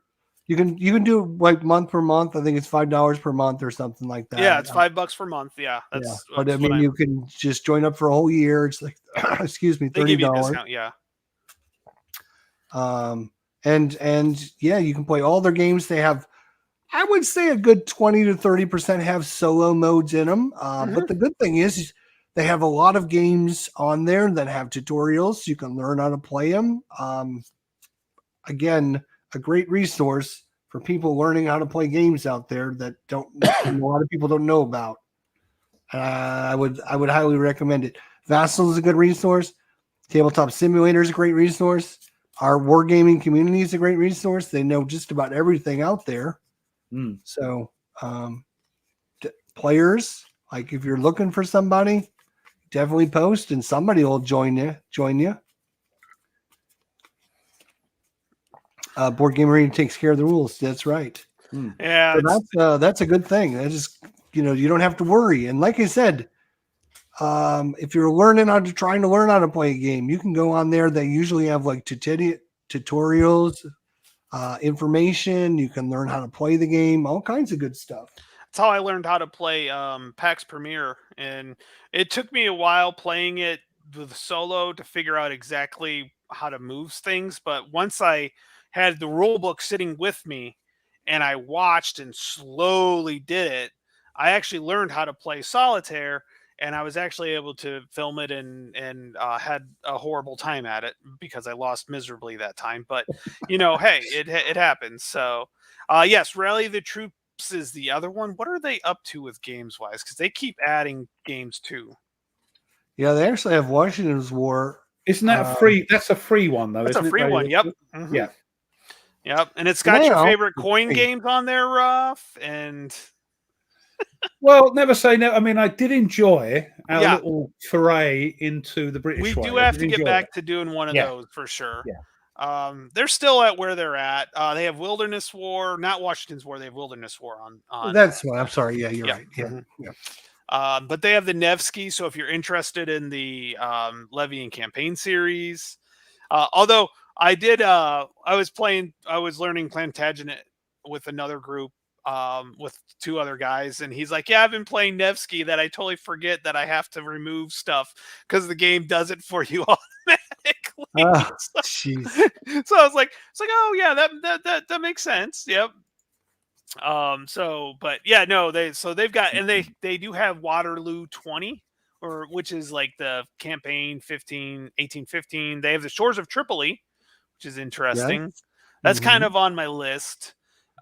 With that, so that's pretty cool. Actually, they do have Memoir 44 on Board Game Arena, if I remember right. I think they do. I'm trying to remember, but I think they do. I'm gonna check. And these games at Board Game Arena, like I said, there are a lot of solo modes. I don't know how many of all of them have the solo mode, but I mean, a lot of the games that I play have solo modes. Yep. And they actually use the solo system in the box. What would you play? So you're actually like an extra thing. That's something that's already in the game. Right. Mm-hmm. Yeah. So you actually learn how the solo system actually does work, which is pretty cool on that one. And they keep adding games, by the way. That's the other thing. They keep adding games. I cannot believe it's only $30 a year for Board Game Arena, to be honest. It is. Yes, they do have Memoir 44 for what you're getting. I mean, like, it's just such a good value. I just can't talk well enough about it. So many games, so many times. They have tournaments you can run. You can actually, they'll have different events going on. They will alter the rules and say, okay, we're having this little, who can score the most points with these rules. Which is like Gaia. I'm trying to remember the Gaia project. They change the rules every week, and then you play the game based upon those new rules and score to see how well you can score. And every week it's different. Like, what kind of community? It's an awesome community. It's just wonderful. They actually have an app, so if you have a phone, you can play. You don't need a fancy computer. You just need internet access. What with my eyesight? Get out of here! Right. But well, I don't for think the phone, you don't need a very fast computer, do you? No, because it's all, as long as you have access to the internet, it's all it's web browser based. Yep. So you play on your browser. There's you don't have to download an app. You don't have to download anything. You just go to a website. Yep. Yeah, they run it. Yep. Mm-hmm. Yeah, and then you can set it up if you're playing with multiple people. You can do it as like a turn based, so they'll actually notify you when it's your turn to do something. You get an email. So it's really cool. It's not only that, but you can actually cheat the system and have two different accounts, and you can actually have two different windows open, so you can technically play yourself. I did that. Yes, I did that. I wanted to see if it was possible. I actually played myself in Great Western Trail. So you can actually have two different accounts. You would have two different windows open, and if you had two monitors, two monitors, you can Look, actually I'm play working on yourself. that. I didn't get it for Christmas, but I haven't got the room to put it. So I think what I'm going to do, seriously, I need to get two monitors. And I use this for combat on there and another table over there for any other things I want to do. But I might move this and just have the one table and have another monitor. And then at the end of the table can be extra storage for these bloody games that keep turning. And the floor underneath the table. And So yeah. yeah. It's also one of those things as I'm looking at the amount I spend and trying to be a little bit more judicious with it and not just picking up new for new. It's hard because you have that FOMO.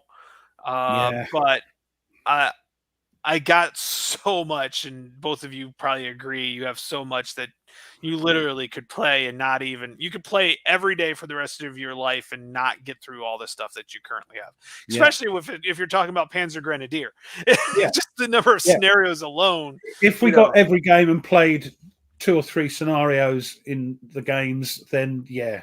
But Panzer Grenadier, crikey. So yeah. Yeah. Digger seller. One of the reasons why I want to play games again, check them out, see if there's something I'm interested in, because if I'm going to keep getting games in, I literally won't have any space, so I have to get rid of something I have. So one of my goals again is twofold, right? Play the games that are on the fence, find out if they're worth keeping, because otherwise we got room for other games that we could get.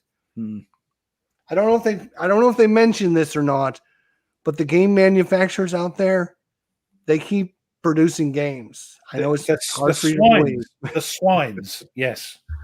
Maybe we should write to our or congressman or our MP to stop them. What does MP stand for, by the way? I'm just Member curious. of Parliament. Member of Parliament. I was like minister. I was like I've always been trying to figure out that. Okay, now I know. Okay, thank you. I appreciate that. So yeah, that's all right. I just checked my Pub Meeple account, and without expansions, I'm currently sitting at 508 games. So I made the 500 without expansions. I made the 500 group. I don't think this is a legit goal. I'm sorry, Alistair. No, I like to end with fewer games than I'm starting with. No, if they're part of the family, aren't they? You know, we look at our and go, yeah, I should play some of those. And I tell you what, though, I'm getting to that stage now where I think I am going to maybe release from the collection one or two games just to give a bit of space that a game that I probably won't play again. I know. You mentioned that. Did you guys see Marco? Yeah, 5,000 Marco games. OmniGamer. Marco OmniGamer donated 5,000 games. Yeah, but 4,998 of them were review copies. That's true. That's probably true. Yeah, but still, he donated his 5,000, which is cool. Which is a cool thing to do. That was awesome. He's donated them to a university, so you can actually go in like a library. You can go in there, and say, "Come on, borrow this game, because he teaches at the University of Indiana. So so you can go in and play the games. You know, which is cool. Well, basically, all he did was took them out of his shelf and put them at his work shelf. Yeah, so he hasn't got rid of them really. He's mine still. So, yeah, exactly. But Marco can still play them. Yes, he can. Yeah, I just checked my Pub Meeple with expansions, and I need to order one more game because I'm one short of 1,400. You'll soon be able to donate those, won't you? Yeah, I don't know about donating, but yeah. Yeah, I don't know. That's a lot of games. But have you seen that? Did you see his video? It's a little while ago now, where he took you on a tour of his. I don't know if it's an extension or an external sort of building. He's got like a big shed that it's just jam packed with stuff. And he probably Crazy. still has a ton of them, anyways. Well, I was just going to say the Hmm. 5,000 he donated, he probably got twice as much. That's still in Yeah. his place. And let's be honest, as Tony just said, the reason I mentioned this is like of the 500 games I currently own, 508. How many of these are going to see the light of day in 2023? I'm sorry, 2024. Like more than once. Even if you were to play a game every day, that's still only 330, 65. 66 this year. We get one Was it extra day. leap year? Is it this year? It's leap year, yes. So it's only 366. So there'll be 144 games. And yes, I did math. It'd be 144 games that never see the light of day, even this year. So that's still more games than most people have. Just saying. Yeah, and also he's got another year of review copies. So, good luck to him. But hey, he donated that to the college. That's a legacy that will be there for future. So that's really cool. That is really cool. And he says people can just walk in and borrow them. It's not like it's just for the uni people. If you, I suppose like a library, you get a ticket. Yeah, they got to know where. I own Gloom of Killforth and a little expansion, and Shadows of Killforth and their expansion. That's 4 games I can get rid of. I'm down to 395 already. Woohoo! Yeah. Now I've got a couple. I'm thinking maybe taking along to PunchCon to try and sell them. Yeah, get a few quidlies to offset. Yeah, to offset the credit card is getting a little bit daft now. The 2 credit cards are getting a little bit daft now. So I've got to, try and pay back just to keep it sort of churning over. So any hints on what those games would be? I'm just kind of curious. You kind of brought this up, and you're being very secretive about it. No, it's not being secretive. I've got the ones that I send them, of course. It's the ones that I sent them. All of those have gone already. No, they've got pride of place still. I'm not going to get rid of those, am I? It may be play them either. So well, we may play. Well, somebody wants to play some tactical combat series at PunchCon, so I might. That's right. I did send you some TCS. You did, yeah. I've got a nice little collection of TCS. And Tweezer keeps trying to get me to play. And the only problem is time, isn't it? Time. But I've got an extra copy of Bit of Woods that I might. Oh, that's nice. Yeah. Just to get a few quid back, and it is a review copy of the game, but I don't think I'm going to play it, so that might go as well. Not just those 2 or 3. I think not tons. And another one that I've played. It was okay, but I don't think I'll play it. Not that it's a bad game. You're not selling your Panzer system. What about it? You're not selling it, right? Good God, no.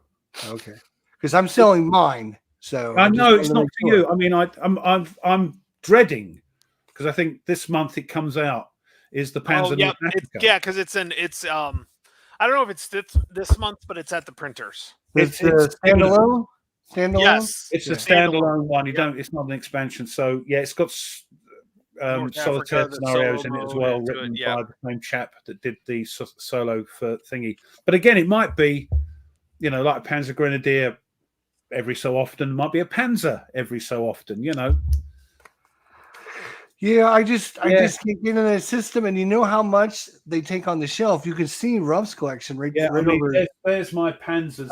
Think about how much room I can get if I got rid of those games. Oof, that's a lot of space.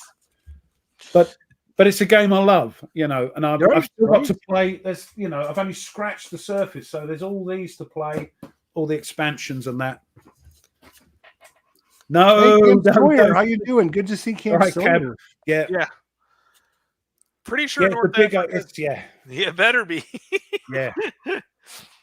That's why I didn't order it. I think most games should be 3-inch box now. Anyways, it should be just about standard for most games. Yeah, well, at least 2.5, 2.5 inch at least. But these 1.5-inch boxes. Well, I can't complain much. That Aces of Valors is, I think, a 1 or 1.5 inch box, but it's like 3 bags of clown or 4 bags of Yeah, it's like, counters. It's nothing. but Yeah. even Western Front Ace has a Yeah. 2-inch box. And Yeah. that's Well, I saw your box opening. No wonder why. There's like I know. crap It's ton of stuff. stupid amount of planes. It's wonderful. You know. Yeah, I was like, ooh, that's kind of. I haven't bought it yet, but ooh, that looks good. It looks fun. It's Hunters with because I've not played any other of his air war games, but it's like Hunters with knobs on. Yeah, there's a little bit more to it, isn't there? Yeah, it's a bit like the tank one. You've got the American tank case, training stall and all that sort of thing as well. You know, so William Bird is actually. I was just going to mention that GMT mentioned that they were going to start charging on January 3rd, but they have not charged yet. So I don't know what happened. Oh God, I think it might be sort of next weeky time. I haven't checked the email, but yeah, that's a big one. That's a lot of money. Yeah, I was on today on the P500 order, and nothing's charged right now. Nothing's charging right now, but let's see. I'm pull up the December list here. I'm just kind of curious. But yeah, so my goal is to actually dig deeper. It says 10th. Mike says 10th. Okay. He's the man with his finger on the pulse. Yeah. Yeah. So yeah, it should be on. So that'll be next. Mike, any idea when we can expect, or what month you think Wolfpack is going to hit? Yeah, quick before my credit card gets to the limit. I'm just wondering because I want to schedule some time with that and find out, because some of you might know Plum Island Horror was on my 10 games I was going to play in 2023, and we're getting it on 2024. Yep.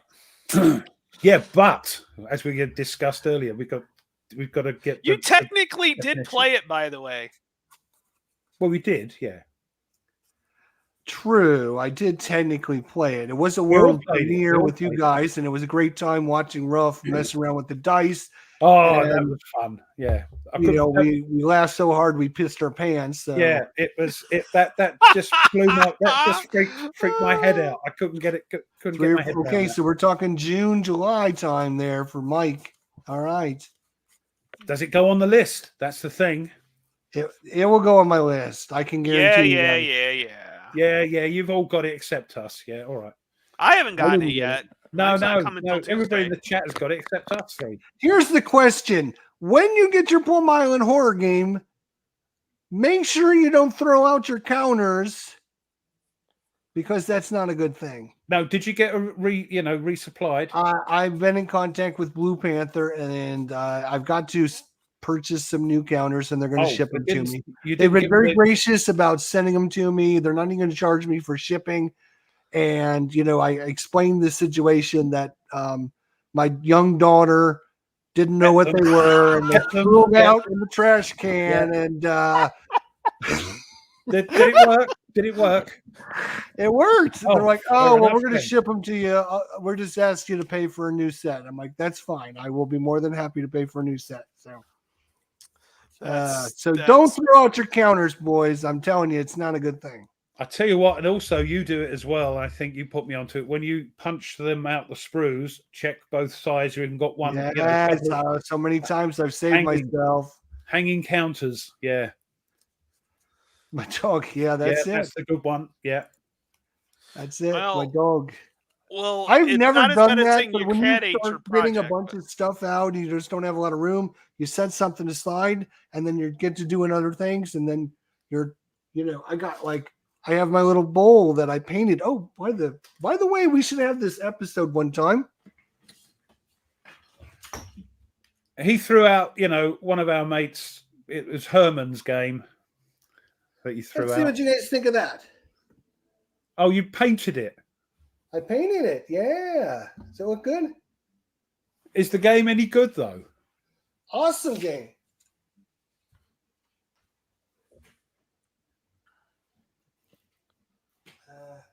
See, as a Brit Jester, all you're missing now are some open-toed sandals. and you would be, a Brit by the seaside. Well, here's the deal. It's cold here, but Cold? not like really cold. So I put socks on because my feet were getting cold. Because you notice I don't have carpet here on the. This is all tile. Everywhere's tile. So when it gets cold outside, the tile turns really cold. Yeah. Yeah, we've got So, laminate flooring throughout throughout the house, and yeah, you have to wear socks when it's cold. Yeah, I got hardwood, the same thing. Yeah, but it's also one of the reasons why I didn't mind going up in my study. It's a little bit warmer up here than in the basement, yeah, so exactly. Yeah. I don't mind it so much. And then I get my daughter and my wife walking by and making funny faces at me. Yeah, trying to put you off. Yeah, Yeah. trying to put you off, trying to make you laugh. Yeah. Yep. I love it though. Love those two. It's just awesome. So we're getting close to the end of the show. We're already an hour 50 minutes in. So looking forward. Again, It's no cold show here. next week. No show next week. I don't know about Friday. I might still be able to. We might be able to work something in Friday. Yeah, if you want to do Friday, see how you feel, Yep. and what though? We'll have to. I'm not sure I'm going to be up and running with. No, I won't be either because it's the first week of teaching. I'm reading them because I'm thinking this may be on my list. So I'm just maybe we do another Command and Colors, something fun, and don't be putting nothing on your list. That doesn't count. we don't have a list yet, so we're fine. Not yet. No, mine's not finalized. Let me have a think. Play something on that shelf of shame that you've been dying for. That's what goals, my friends. What's your goal? What is your goal?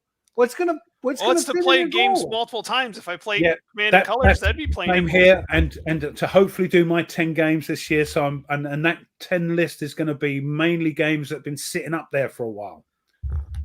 I want to put every game that's right here next to me on my list because, gosh darn it, I'm making that. I'm doing it this year. See you later, Cam Sawyer. Take care, my friend. Good to see you. Yeah, my list is going to be. Last year, I went crazy with all these Rabbit-Eye and everything else. Yeah, I'm like, I want to do so many good things this year, and I got like 3 games, and I'm like, no. So this year, it's all hunters. Yeah, no, that is a point. I mean, a lot of the games that I want to play, think they're complex. I want to make sure I get them right. I've got to read them, got to play them for a bit before they go on. And you think I'll just play Hunters or Warfighter or something like that, So, but that's not what I want to do. I want to play even your Warfighters take a good month to play because I play the game. I don't do, it's just they do. Yeah. When I do a playthrough, I do a playthrough. Yeah. So, which isn't a bad thing. I'm just saying that your Warfighter. That's the other thing. Yes, that's the other thing. Unless you get many different ways to enjoy and play games. Yep. I am all about quantity. You can be all about quality, like Ruff, and we both enjoy games just as much. Yes. I do it the way I want to do it. You do it the way you want to do it. We both. I do mine live. You don't do it live. So no, it's lots of different ways to play it. I like the interaction with people there, commenting. That's do that. Why I like playing live with you guys and other peeps. Because you get that interaction. Oh, hey, Blue Tweezers, you can contact Ed Beach. He'll be more than happy to help you. Yeah, he's really helpful. A Callendale didn't like it. Good. Yeah. Good. I hope to play it sometime so I can put it on my review show. Yeah. I'm doing a review show every Wednesday now where we review all the games we played. But I think it's because it was sort of Euro-ish is why he didn't quite get. He's played other stuff that's kind of Euro-ish. But I did watch his review, and it was because it was a Euro. Yeah, he was. But he couldn't stand the cow meeples or that's what put me off. Those sheep, no. It's not a Euro. Trust me. I know Euros. I play Euros a lot. 60% of the games I play last year was a Euro game. It's not a Euro. Now give me Ameritrash any day. I love me Ameritrash. I love me Ameritrash. I will tell you what, 2023 was a knockdown in Ameritrash for me. Yeah. I had some big swings last year. Ameritrash went down. Wargaming for me went down. Yeah. Sports games went up. and Euro games went up. So, But that's because that was the mood you're in. Next year, true. Absolutely. this year, it could. I'm Who gonna have. knows? I'm getting with Boo Tweezers about what 10 games he's going to teach me this year. Oi, you leave him alone. He's your mate, right? No, I don't mind sharing my booty around.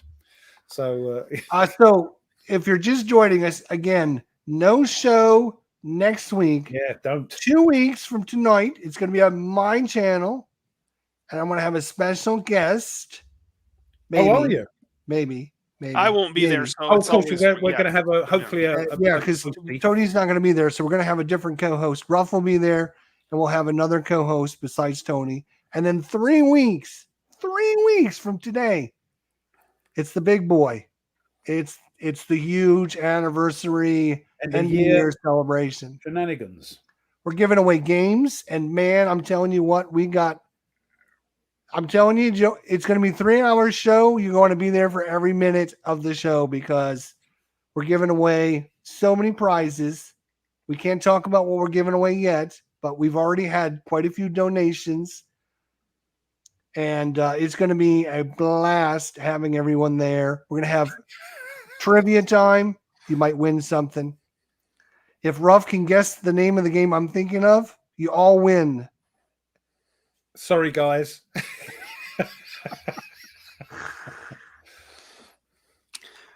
All right. So, Ruff, you got part 3 coming up. Is that? Yeah, that should. I'm halfway through. It just takes an age because of I like to do it in bits and review just to make sure everything's all right. Thoroughly enjoying it though.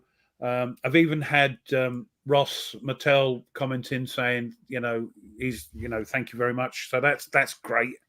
So part 3 hopefully next week, and some more unboxings because I've got some other bits and pieces. I know there's been unboxings, but I like doing them because I can look at the games themselves, and we've got this, we've got that, we've got a couple of others. I still haven't done an unboxing for Pursuit of Glory, which I want to have a look at, and also Last 100 Yards Eastern Front. Even though I ripped the shrink off, I had to because it's got the new updated, version 3 rules, I think. So just want to let people be aware of that when I do the unboxing. And the player aids, according to Mike, Butter Jelly, are the ones you use if you buy that one because they've tweaked them. So I want to tell peeps about that. And that's about it. And I can't wait, actually, to start on my 10 games. Isn't that weird? That is weird. At the moment. You couldn't wait last year, and then 2 weeks later, you're like, I know. But nah, not interested. I know. And then, shiny. But I'm going to try and I'm just going to try and not get it and just play games that have been shiny, but have now starting to dull because they're sitting there sort of weeping. I can hear them weeping every so often. Play me. So that's what I'm hoping to do with my 10 games. Mm-hmm. So that's what I'm up to. What are you up to, guys? Jester. I am going to be, we're going to be playing a few things. We got Wingspan out today. Probably play that today, maybe tomorrow. Again, I'm trying to play games a couple times to give you guys a look at how it plays, different ways it plays, different scenarios or whatever the situation is. Don't forget Wednesday, we got our review show. Every Wednesday night, we're going to review all the games. So if there's something you saw that we played, like Ultimate Railroads, and you're thinking to yourself, that sounds interesting. I should probably find out what Chester thinks about it. Every week, I'm going to be doing a show, and we're going to talk about it. Next weekend, I'm not going to be here because we're not having a show. I'm going to be playing Mysterium with my daughter and her husband. I would highly recommend, again, I know it's a Euro game, but this is a super fun family game that you can sit down and enjoy with your family some night and just to have a fun and get out of the wargaming for a little bit and then, play with your family and have fun with them because we know family is important. Yep. All right. So that's what I'm got going on. Tony, what do you got going on this week? I'm going to try to get 1 or 2 missions of Aces of Valor in. I'm really looking forward to, I've been playing that behind camera just to make sure I understand it. So I'm going to play a short campaign, which is only 8 missions. So I'm looking forward to that. It's going to be a lot of fun. It really enjoy You it. guys, I haven't watched Jester's version of it because I daren't, and you're doing it as well. So that's another video I can't watch because you know why. Because you'll want it. Because I'll want it. If it's good, if you're enjoying it, I'll want it. It's one of those ones, if you don't mind, like this is a more abstract, and you don't mind, if you don't want the intricate detail, then it's gonna be great. It's just a huge campaign and stuff like that. But if you want the detail, I think the Western Front Ace is going to be the better way to go on that. So we'll see, because I'll be doing a playthrough of that, because that's probably on my list.